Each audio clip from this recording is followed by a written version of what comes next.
భగవంతుడు ఎప్పుడూ మంచివాడని అనుకుంటారు, కానీ భగవంతుడు మంచివాడైతే కాదు.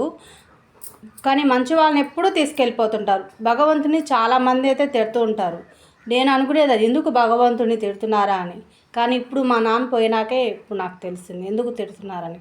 ఏ పాపం తెలియని మా నాన్నకైతే క్యాన్సర్ వచ్చి చనిపోయాడు. 1 నెలలోనే క్యాన్సర్ వచ్చింది, 2వ నెలలో చనిపోయాడు. దానికి ఎవరు కారణం? భగవంతుడు. కానీ ఆయన తీసుకపోయాడని కాదు, కానీ మా నాన్న తలరాత బట్టి అనమాట వెళ్ళిపోయాడు అని భగవంతుని అయితే తిట్టలేను. ఎందుకంటే ఆయన తప్పు అయితే కాదు, ఆయన పని ఆయన చేసుకున్నాడు, తీసుకెళ్ళిపోయాడు.